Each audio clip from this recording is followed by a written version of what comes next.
बांग्लादेश ने अपना Asia cup के लिए स्क्वाड अनाउंस कर दिया और कौन से दो बड़े प्लेयर्स को ड्रॉप करके एक दफ़ा दोबारा से बांग्लादेश ने भी यही रुख इख्तियार किया कि सीनियर्स की बजाय यंगस्टर को मौका दिया है। तो वो कौन से प्लेयर्स हैं जिनको बांग्लादेश अपने रडार में लाया, उसके बाद अपने प्लान का हिस्सा बना के इस टाइम अब गेम और स्ट्रेटजी को देखते हुए, कंडीशन को रिस्पेक्ट देते हुए उन्होंने अपना स्क्वाड अनाउंस किया है। कौन से प्लेयर हैं उस पर बात करेंगे। और पाकिस्तान के जो एक्स क्रिकेटर शोएब अख्तर ने बयान दिया कि पाकिस्तान टीम कोई मैच नहीं जीत सकती अफगानिस्तान के अगेंस्ट, उस पर क्या रद्द-ए-अमल शो किया है तमाम मीडिया ने, उसके वाले से बात करेंगे। फिर उसके बाद बात करेंगे आपके साथ पाकिस्तान का जो अब एशिया कप का प्लान है उसके वाले से भी बात करेंगे। साथ में शाहीन शाह अफरीदी ने बाबर और रिजवान के वाले से बात की है। और उसके बाद अब बात करेंगे बाबर आजम क्या वापस आ सकते हैं। ये रट लगी हुई है हर शो में, हर वीडियो में, मैं थक चुका हूँ। एक बार दोबारा से एक और खबर निकल के सामने आ रही है कि इनको कंसीडर किया जा सकता है, किस वजह से कंसीडर किया जा सकता है, उसके वाले से बात करेंगे। और उसके बाद आखिर पे पाकिस्तान नेपाल का जो टॉप एंड सीरीज़ का मैच है और फिर जो आज मैच खेला गया सुबह को ओडीआई मैच, जो कि बड़ा ही शानदार किस्म का उनका जो होता है अंदाज़ होता है फॉक्स क्रिकेट का, जो कि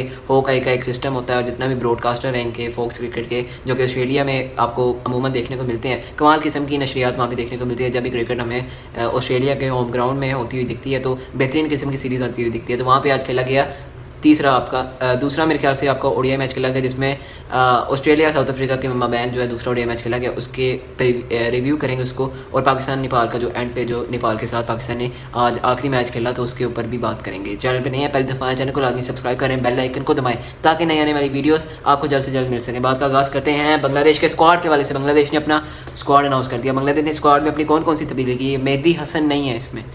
अब आप बात करेंगे कि कंडीशन आपको स्पिन दिख रही है जिसमें आपको उड़ा हुआ घास लग रहा है, और कंडीशन से मुराद पिच का मायने होता है, जिसमें पिच आपको जो है ग्रासी पिच नहीं दिख रही, जिसमें आपको सूखी हुई पिच दिख रही है, जिसमें आपको फ्लैट सरफेस है। तो उसमें बांग्लादेश ने अपना कप्तान लिटन दास उतारने का फैसला किया। उसके बाद जाकिर अली होंगे, नासुम अहमद होंगे, तंजीद अहमद होंगे, शमीम हुसैन होंगे, मुस्तफ़िज़ुर रहमान होंगे, परवेज़ हुसैन ईमन होंगे जिन्होंने पाकिस्तान के खिलाफ 50 करके मैच जिताया। उसके बाद आपको इसमें नौसुल हसन दिख रहे हैं, तंजीम हसन दिख रहे हैं, सैफ हसन दिख रहे हैं, मेहदी हसन है, फिर उसके बाद तस्कीन अहमद है, तौहीद हिरोदुई हैं, फिर शरफुल इस्लाम है, रिशाद हुसैन है। ये बांग्लादेश का स्क्वाड है। और अगर स्टैंड बाई की बात कर ली जाए तो इसमें मेहदी हसन मिराज को स्टैंड बाई के तौर पे रखा गया। ये आप देख लें, इनको रखा नहीं गया प्योर और जो प्रॉपर किस्म का स्क्वाड होता है उसके अंदर नहीं रखा गया, लेकिन स्टैंड बाई में सोमिया सुरकार, तनवीर इस्लाम और हसन महमूद को ये स्क्वाड बांग्लादेश ने उतारा है। और ये आप देख सकते हैं स्क्वाड को कि बांग्लादेश अपना भी एक किस्म का नया फार्मूला इस दफ़ा एशिया कप में अपनाएगा। और मेरे ख्याल से यही एक बेस्ट होता है एक टीम के लिए, अगर वो कंडीशन को रिस्पेक्ट करते हुए इस स्क्वाड का ऐलान करे। और जितने भी इसमें आपको मैं बता रहा हूँ कि जितने सारे प्लेयर्स इसके अंदर हिस्सा ले रहे हैं इस स्क्वाड के अंदर, जो कि एशिया कप में अमूमन 2025 में खेला जाएगा दुबई के अंदर, आपको बहुत बड़ी और बेहतरीन और गैर मामूली कारकर्दगी ये प्लेयर आपको बांग्लादेश की नुमाइंदगी करते हुए अच्छी कारकर्दगी दिखा सकते हैं। तो इसमें बांग्लादेश भी आपको काफ़ी ज़्यादा टक्कर का मुकाबला दे सकती है, क्योंकि कंडीशन इस दफ़ा एशियन कंडीशन हर दफ़ा ही होती है। लेकिन कहने का मकसद ये है कि इस दफ़ा जो बांग्लादेश का एक कह सकते हैं कि बांग्लादेश ने पाकिस्तान को हराया अपने होम ग्राउंड में। जिस तरह का उनका कॉन्फिडेंस है, जिस तरह का उनका इस टाइम मोराल है, वो बहुत ज़्यादा इस टाइम जो है आपको कंसिडरेशन में नज़र आ रहे हैं, जिसमें वो बहुत ज़्यादा इम्पैक्ट आपको डाल सकते हैं इस एशिया कप में। तो बी रेडी पाकिस्तान टीम, अपने आप को तैयार करें फ़िज़िकली भी और टेक्निकली भी, और अपने आप को तैयार ही करें। और मैं आपको क्या कह सकता हूँ इस टाइम। अब बात कर लेते हैं पाकिस्तान के जो मायनाज फास्ट बॉलर हैं शोएब अख्तर, उन्होंने इसके हवाले से क्या कहा। शोएब अख्तर ने एक बात की है जिसमें वो पीटीवी में बैठे होते हैं और साहब ने एक साफ़ी पूछते हैं कि पाकिस्तान का एशिया कप का स्क्वाड ना सोच सके और ये लड़के हैं।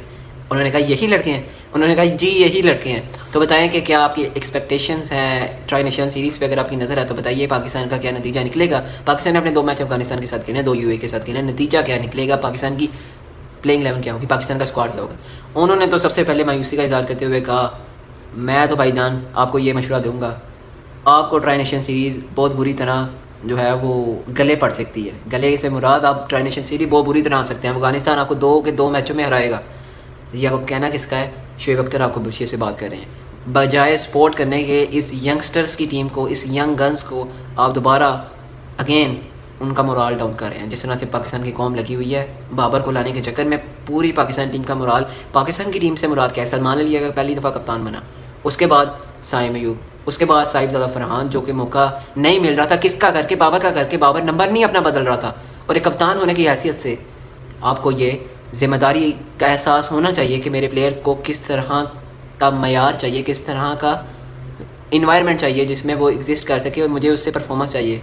मैं भाड़ में जाऊँ, मैं कप्तान हूँ, मैंने लीड करना है कि हर किसी की ज़रूरत का ख्याल रखना है। But in the case of Babar Azam leadership and captaincy we face lot of hardship and we face lot of failures in these so called captain Babar Azam. मैं तो अब इस सब से बाहर निकल चुका हूँ। अब पाकिस्तान टीम की यंगर्स से मुराद साइम अयूब है, हसन नवाज है, उसके बाद अगर आपने देखना हो तो सुफियान मुकीम है, अबरार अहमद है। आपकी नई प्रोडक्ट्स हैं, आपने लॉन्ग टर्म का प्लान करना है, तो आप दोबारा से बैकफुट पे जा रहे हैं। जो 7 साल हमें खमियाजा भुगता है इनकी कप्तानी में, इनके कल्चर में, इनके इन्वायरमेंट में, इनके एटमॉस्फेयर में, अब वो दोबारा से उनको लाना चाह रहे हैं। और जितना ट्रेंड, जितने पीआर चलाई जा रही है, दोबारा से वापस आते हैं आपके शोएब अख्तर पे। शोएब अख्तर ने कहा है जितने मैच ट्राई नेशन सीरीज हारेंगे 3 तब्दीलियाँ करेंगे, जिसमें आपको हुसैन तलत बाहर आते हुए दिखेंगे, जो कि डेफिनेटली एक तब्दीली मैं भी चाहता हूँ कि T20 प्लेयर अगर आपने खिलाना है, पाकिस्तान का कॉम्बिनेशन बड़ा सेट है। अगर आउट ऑफ द बॉक्स जाएंगे, जो अगर पाकिस्तान की जो 15 रुकनी 11, अगर आपने कोई 21-20 में फ़र्क करना है, या तो आपको सिर्फ 2 चीज़ें मिलेंगी। अब्बास अफरीदी बाहर बैठे हैं जिनको आपने ड्रॉ किया, आपके प्लान का हिस्सा थे, ऑस्ट्रेलिया टूर कराया, साउथ अफ्रीका टूर कराया, मगर आपने जिस तरह से कामरान गुलाम को निकाला, सैंडल कॉन्ट्रैक्ट नहीं दिया, आमिर जमाल आपके प्लान का हिस्सा थे, आपने उनको नहीं निकाला। अब्बास अफरीदी तो आपके प्लान का हिस्सा थे, आपने उनको स्क्वाड का पार्ट नहीं रखा। इस टाइम वो अभी CPL में छक्के मार रहा है, लेकिन लीग की कोई अहमियत नहीं है मेरी नज़र में, मगर फिर भी मैं फॉर्म की बात करूंगा, आपके प्लान का हिस्सा थे। सऊ शकील आपके प्लान का हिस्सा थे, आपने उनको नहीं रखा, कंसीडर नहीं किया। आपका प्लेयर बनाने का कॉन्सेप्ट क्या है, मुझे मेरा दिमाग और मेरी सोच बालातर है उससे, मेरी समझ से बालातर है ये चीज़ें, जिस तरह की आपका स्ट्रक्चर है। अगर आपने अभी कोई अपना प्लान बनाया है, माइक हसन अपना कोई दिमाग से कोई चीज़ लड़ाना चाह रहे हैं, तो हमें कोई एक मौका मिलना तो चाहिए। इंडिया की बात करते हैं, उनका विराट चला गया, रोहित चला गया, जडेजा चला गया, सीनियर्स जितने हैं सारे चले गए, कूच कर गए, जो कहते हैं ना एक किस्म के निकल गए एक किस्म के। उनका अब भी इतना स्ट्रक्चर इतना ज़्यादा आगे चला गया। अगर अब भी उनकी मैं आपको प्लेइंग 11 पढ़ के बताऊँ, मेरे पास पड़ी है अनपिक्ड इंडिया की प्लेइंग 11, चलिए आपको बता देता हूँ, आउट ऑफ द बॉक्स है, लेकिन आपको समझ आ जाएगी अगर आपने किसी को चांस देना होता है। यानी कि हेड कोच की बात कर रहा हूँ, यानी कि सिलेक्टर की बात कर रहा हूँ, जो कि जिन्होंने प्लेयर बनाने हैं और जिनके पास इख्तियारात हैं। इख्तियारात को इज़्ज़त देकर आपने तमाम चीज़ें हल करनी होती हैं और एक पूरी टीम बनानी होती है। टीम से मुराद आपने प्लेयर को बनाना होता है। प्लेयर बनता कैसे है? इंडिया की अनपिक्ड प्लेइंग 11 देखें, जिसमें हर प्लेयर का strike rate T20 modern day cricket के एन मुताबिक है, जो कि इस टाइम T20 के चैलेंजेस है पाकिस्तान के हवाले से। पाकिस्तान दोबारा बैकफुट पे जा रहा है। उनकी अनपिक्ड प्लेइंग 11 देखें, जो कि एशिया कप में उन्होंने स्क्वाड इन्हीं प्लेयर को कंसीडर नहीं किया। अब वो कौन से प्लेयर हैं, उनका कप्तान कौन है, सुनिए ज़रा। पहले नंबर पे जायसवाल, जिस तरह का वो करंट प्लेयर है, क्या उसे कोई भी मुल्क हो, कोई भी टीम हो, क्या उसे अधूरा छोड़ेगी, स्क्वाड का हिस्सा नहीं बनाएगी? 110% उसे अपनी पहली तरजीह रखेगी, उसे अपनी फर्स्ट प्रायोरिटी पे उसको सेलेक्ट किया जाएगा। मगर इंडिया का इतना आला और बेहतरीन किस्म का स्ट्रक्चर है, जिसमें उनके पास इतने ज़्यादा प्लेयर्स हैं और वो कितनी परफॉर्मेंस दे रहे हैं और उनका स्ट्राइक रेट कितना है, आप मुझसे बेहतर जानते हैं, क्योंकि आपने मुझसे ज़्यादा क्रिकेट देखी हुई है। ऐसे ही समझते हैं जितने भी सारे फैंस हैं पाकिस्तान क्रिकेट टीम के। अगर आपको यही सिस्टम का अंदाज़ा नहीं है तो पढ़ें। जायसवाल है, सही सुदर्शन है, ईशान किशन है, याद आ रही है आपको हैदराबाद के नॉक्स और उनके जो सेंचुरी आपको IPL में जिस तरह का वो करके दे रहे हैं। उसके बाद श्रेयस अय्यर, यार आप अंदाज़ा करें, कप्तान है इस अनपिक्ड प्लेइंग 11 के। उन्होंने जितना माइंडसेट उनका और जितनी कप्तानी में उन्होंने, जितनी बैटिंग में उन्होंने इस अप्रोच के साथ बैटिंग की, जिस अप्रोच के साथ कप्तानी की, जिस अप्रोच के साथ पूरी टीम को लेकर चले, अब उनको सिलेक्ट नहीं किया गया।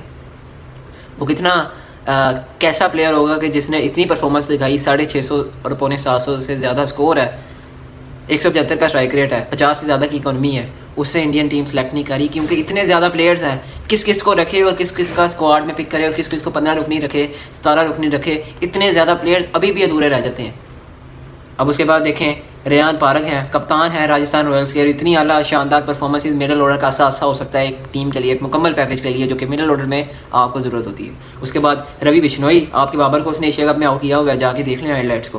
फिर यूजी चहल हैं, उसके बाद प्रदीश कृष्णा, मोहम्मद सिराज हैं, और आपने देखा है कि ये कितनी प्लेइंग 11 कितनी मुश्किल हो जाती है किसी भी प्लेइंग 11 के लिए। अगर आप प्रायोरिटी देखें, बेंच स्ट्रेंथ देखें, बैकअप देखें, तो ये होता है एक स्ट्रक्चर जिसकी बात होती है, जो कि इंडिया ने अपनाया है, जिसकी कदर इंडिया ने की है, जिसमें उन्होंने पूरे अपने प्लान में यूटिलाइज़ किया है, अपने हर बंदे को इस्तेमाल किया है, जितनी उसकी काबिलियत है उसको उतना वक्त दिया है, और उसके बाद उनको प्रोसेस के बाद एक प्रोग्रेस मिला है उनको इस प्लेयर के पूल की सूरत में, जितने इंडिया के पास player out of the box चले गए।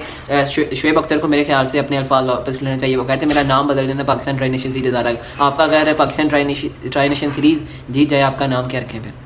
आप पहले ही मेंटली प्रिपेयर हो जाएं कि मुझे पाकिस्तान क्रिकेट टीम से इतनी तवक्कुआत हैं, लेकिन पाकिस्तान की कौम जो है वो इस बात को समझने से बालातर है कि पाकिस्तान की टीम कुछ कर नहीं सकती बाबर रिजवान के बगैर। ये उनको जो है एक बड़ा मुगालता है।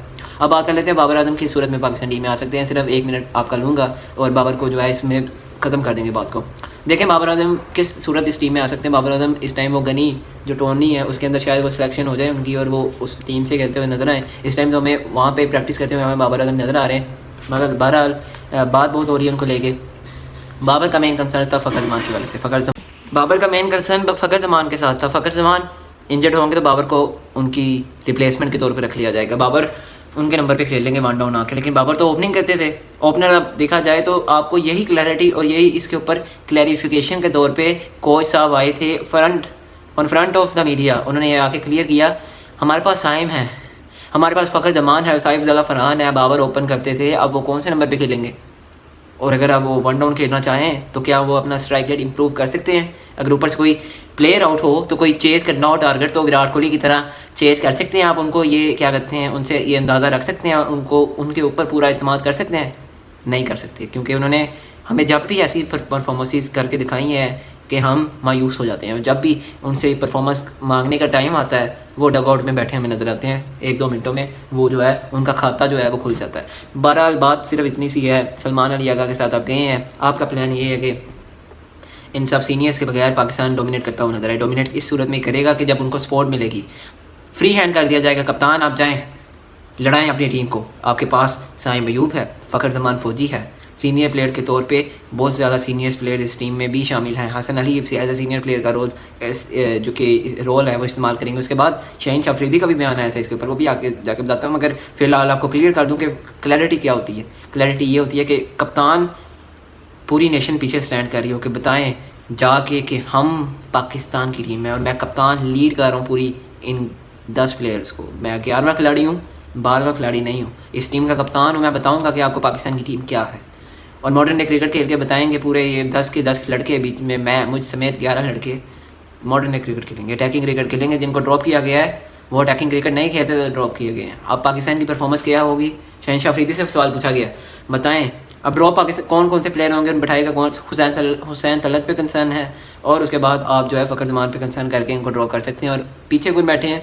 मैं बताया ना, जिस तरह सेंट्रल कॉन्ट्रैक्ट पे आप किस किस्म का हरकतें करते हैं, जिन अपने प्लेयरों को बनाना होता है। इंडिया की एग्जांपल दी, बस बात क्लोज है। अब बात करेंगे शाहीन शाह और बाबर और अब्बास अफरीदी अंदर आ सकते हैं, बस यही खबर है। बात करते हैं अब शाहीन शाह अफरीदी के बारे से। फिर बाबर की बात हो रही है कि सहाफ़ी पूछ रहे हैं कि बाबर रिजवान के बाद कैसा माहौल है और क्या कहना चाहेंगे, वो इस टाइम टीम में नहीं है। उन्होंने यही कहा कि कल को तो मैं भी टीम में नहीं हो सकता। अभी जो यंगस्टर्स आए हैं जिनको मौका मिला है उनको अपॉर्चुनिटीज़ भी मिलनी चाहिए और इसी तरह आप आगे बढ़ सकते हैं। और Babar Rizwan world class player हैं, लेकिन अभी जो यंगस्टर्स को बैक करने का टाइम है, अभी यंगस्टर्स के ऊपर पूरी सपोर्ट रखने का टाइम है। और ये शाहीन शाह अफरीदी का मौक़िफ़ हमें नज़र आ रहा है। वो भी यही चाहते हैं कि हमें यंगस्टर्स को फुली सपोर्ट करने की ज़रूरत है। एज ए सीनियर प्लेयर वो कहते हैं मैं यंगस्टर को सपोर्ट करूँगा जो पिछले गए वर्ल्ड क्लास प्लेयर थे, मगर इस टाइम पाकिस्तान ने एशिया कप के लिए जाना है, पाकिस्तान एशिया कप के लिए प्रिपरेशन कर रहा है। उससे पहले पाकिस्तान ने अपना कॉम्बिनेशन सेट किया, मिडिल ऑर्डर भी सेट है, टॉप ऑर्डर भी सेट है। अब जो लेके आना चाहते हैं जिनको, वो इस माजरत के साथ कॉम्बिनेशन में सेट नहीं होते। अब वो कैसे होंगे? फ़खर अनफिट हो जाए तो खुदा ना खास्ता तो हम वापस अपने बैक फुट पे आके उनको एक जाने को बाबर को अंदर ला सकते हैं। Otherwise we can go with our best combination which is called Salman Ali Agha captain and whole Pakistan playing 11 which consisting lot of players which have the class of aggressive cricket, which have class of modern day cricket। तो यही आपको चीज़ पाकिस्तान में देखने की चाहिए। जिस तरह से आगे जाके मैं ऑस्ट्रेलिया साउथ अफ्रीका की एग्जांपल देता हूँ, आपको सीरीज़ देखें जाके किस तरह की इस टाइम क्रिकेट जो है मॉडर्न डे क्रिकेट इस टाइम अपने अरूज पे है और किस तरह क्रिकेट ने अपना जो रुख है वो मोड़ा है और एक नए अंदाज मुनफरिद अंदाज से इस टाइम क्रिकेट अपने आप उतार से जा रही है। बहरहाल अब शाहीन शाह अफरीदी ने भी इस पर अपना जो बयान है वो दिया, उसके बाद अब आपको सारी चीज़ें जो अपने मामूल पर आती हुई नजर आती हैं। बहरहाल पाकिस्तान की क्रिकेट टीम के लिए, पाकिस्तान और पूरी जो यंगस्टर हैं उनके लिए यही एक किस्म की मेरे ख्याल से नेक दिली ख्वाहिशात हैं, तमन्नाएँ हैं कि पाकिस्तान एशिया कप में जाके एक बहुत अच्छी कारकर्दगी है हमें साबित करता हुआ और दिखता हुआ नज़र आया, जिसके बाद हमें कोई उनके साथ कंसर्न ना हो कि जिस किस्म से हम उनकी परफॉर्मेंस चाह रहे थे और वो अपनी परफॉर्मेंस देने में नाकाम रहे हैं। अल्लाह से नेक तमन्नाएं हैं इन तमाम खिलाड़ियों के लिए जिनको सेलेक्ट किया गया है पाकिस्तान की बेसिस के ऊपर कि वो पाकिस्तान को एक मल्टीनेशनल इवेंट जिता के दे सकते हैं। जो जिनको लाया जा रहा है, जो कि 7 साल में कोई परफॉर्मेंस नहीं है, उनकी क़यादत में पाकिस्तान को क्या मिला और इनको हम पहला चांस देने जा रहे हैं। ये पाकिस्तान की हालत है कि हम इनको बर्दाश्त नहीं कर सकते। क्यों नहीं कर सकते? ये हमारा सवाल है, हमारे सोचों का, हमारी अक्लों का पर्दे पड़े हुए हैं। तो इसमें हम अल्लाह से हिदायत की दुआ मांग सकते हैं और इस टीम को मुकम्मल इस प्लेटफॉर्म की तरफ से बड़ी सपोर्ट है और पाकिस्तान की टीम इंशाल्लाह ट्रांजिशन सीरीज़ भी जीतेगी और बहुत अगर दूर भी जाए तो पाकिस्तान एशिया कप को भी जीतता हुआ मेरे ख्याल में, मेरी नज़र में मुझे एक किस्म का जो है वो बड़ा इत्मीनान है पाकिस्तान पे, सलमान अली आगा पे, उनके प्लेयर्स पे कि वो कुछ ना कुछ अच्छा करेंगे। बहरहाल मूव ऑन करते हैं आगे। साउथ अफ्रीका ऑस्ट्रेलिया की सीरीज़ पे अपना दूसरा ओडीआई मैच खेल रहे थे और साउथ अफ्रीका ने ये जो है सीरीज़ अपने नाम कर ली, 2-1 से सीरीज़ अपने नाम कर ली, जिसमें साउथ अफ्रीका पहले बैटिंग करता है, 277 रन स्पोर्ट्स पे लगाता है। यान कार्ल्टन 8 पे आउट हुए थे, मकारम 0 पे आउट हुए थे। टॉप ऑर्डर क्या हुआ? कोलैप्स हो गया। ज़ोरज़ी एंड पे आते हैं जिसमें टॉप ऑर्डर का आखिरी सासा होता है, मिडल ऑर्डर का आगाज़ करते हैं, फिर जाके ब्रेट ज़िकी होते हैं जिसमें 88 रन वो करते हैं और 8 चौके 2 छक्कों के 112 के स्ट्राइक रेट के साथ बैटिंग करते हुए, और इनका साथ दिया ज़ोरज़ी ने जिसमें वो 5 चौके मारते हैं, जिसके बाद एक बड़ी अच्छी पार्टनरशिप। उसके बाद आते हैं आपके ट्रिस्टन स्टब्स, 74 स्कोर वो करते हैं, 3 चौके और 1 छक्के के साथ 75 के स्ट्राइक रेट के साथ बड़ी आम किस्म की जो है बैटिंग करते हुए नीचे से व्याम मुल्टर भी नज़र आते हैं और ये आपका टोटल 270 पे पहुंचता है। उसके बाद जवाब में जब ऑस्ट्रेलिया बैटिंग करने के लिए आता है, ऑस्ट्रेलिया की टीम लड़खड़ाई हुई नज़र आती है जिसमें ट्रेविस हेड जो आपके मिचेल मार्श है बैटिंग करते हुए दिखते हैं, जिसमें वो 6 रन और 18 रन बना के, फिर लैबुशेन आते हैं, क्रिस ग्रीन आते हैं, वो 35 रन बनाते हैं। सिर्फ जोश इंग्लिश से थोड़ी सी मजम्मत हमें देखने को मिली, 85 रन की उन्होंने मजम्मत की, जिसमें वो 2 चौके और 10 छक्के मारते हैं और फैसला आपके लाहौर में आए हुए थे। तो इसमें आपको ऑस्ट्रेलिया डोमिनेट कर रहा था इंग्लैंड, फिर ऑस्ट्रेलिया ने जीत लिया था एंड पे इंग्लैंड को टोटल थोड़ा कम रह गया चैंपियंस ट्रॉफी में। तो जोश इंग्लिश की बड़ी अच्छी और कारआमद साबित हुई वो सेंचुरी, जो कि पाकिस्तान थोड़ी इंग्लैंड के लिए बड़ी नुकसानदेह साबित हुई। उसके बाद आपको एलेक्स कैरी जो है वो 13 रन बनाते हुए और हार्डी जो है एलेक्स हार्डी 10 रन बनाते हुए, और ये टीम जो है 193 रन पे जो है आउट हो जाए। बॉलिंग की बात कर ली जाए तो इसके अंदर आपको देखने को मिलते हैं लुंगी नकीदी जो कम बैक करते हुए नजर आते हैं और 5 विकेटें चटका देते हैं इस मैच में और 4.85 इकॉनमी के साथ गेंदबाजी करते हैं, जिसमें 9 ओवर कर लेते हैं अमूमन और 42 स्कोर दे के एक मेडन ओवर भी फेंकते हैं जिसमें 5 विकेटें भी उनको हासिल करने को मिलती हैं, जिसमें नैंडे बकर 2 विकेटें लेते हैं और जो मुत्तु स्वामी है वो 2 विकेटें लेते हैं, मुत्तु स्वामी और उसके बाद व्यान मुल्टर 1 विकेट लेके जो है आपका खाता खोलते हुए ऑस्ट्रेलिया को हरा के सीरीज़ 2-1 से अपने 2-0 से अब नाम कर लेते हैं। साउथ अफ्रीका देखा जाए बड़ी इनकी जो है वो गैर मामूली परफॉर्मेंस रही हैं। 24 का वर्ल्ड कप फाइनल खेले, उम्मीद नहीं थी कि हार जाएंगे, लेकिन जिस तरह से हेनरी क्लासन आउट हुए, जिस तरह से मैं वही कह रहा हूँ उम्मीद ही नहीं थी कि हेनरी क्लासन सेट थे, आपके जो मिलर है वो सेट थे, फिर जिस तरह से इंडिया को अनहोनी होकर इंडिया ने वो वर्ल्ड कप जीत लिया और आपके विदाउट रिटायरमेंट ले गए। बहरहाल फिर उसके बाद आपने WTC का फाइनल जीता टैमा बबूमा की कप्तानी में, और उसके बाद इस टाइम अब साउथ अफ्रीका जो आपको बहुत अच्छा करता हुआ नज़र आ रही है। इस दफ़ा आपको ये लग भी रहा है कि साउथ अफ्रीका आपको आने वाले वर्ल्ड कप की जो तैयारी है वो करते हुए दिख रही है, जिसमें वो आपको बहुत अच्छा अपना जो काम है वो कर सकती है और हर टीम को टफ टाइम दे सकती है। अब बात कर लेते हैं जो कि आपका खेला जा रहा है टॉप एंड सीरीज़ में। आज शाहीन और नेपाल का मैच हुआ जो कि काफ़ी आखिर तक गया। पहले शाहीन ने 144 रन की जो है बैटिंग करी और जिसमें 144 रन पे प्लेयर ऑफ द मैच भी बने अरफान खान, 42 स्कोर किया, 26 गेंदों में पाकिस्तान की क़यादत भी इन्होंने संभाली हुई है। यासिर खान 18 पे आउट हो गए, मासूद ताकत जो है एंड पे जो आपको थोड़ा सा होता है 1 रन बना के आउट हो गए, लेकिन इनकी जो सेंचुरी है बड़ी कारआमद साबित हुई पाकिस्तान को पिछले मैच में।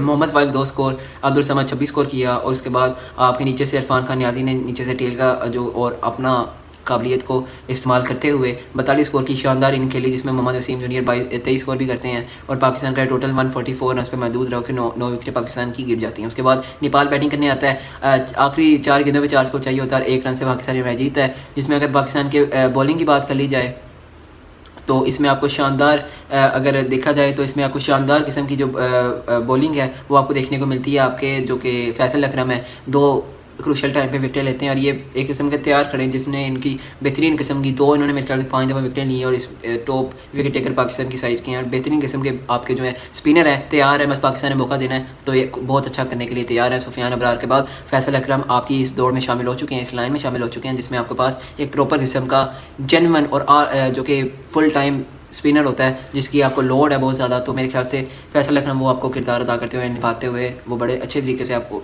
नज़र आ सकते हैं। उम्मीद करता हूँ वीडियो आपको अच्छी भी लगी हो, पसंद आई होगी। अपनी राय कमेंट सेक्शन में ज़रूर दीजिएगा। अल्लाह हाफिज़।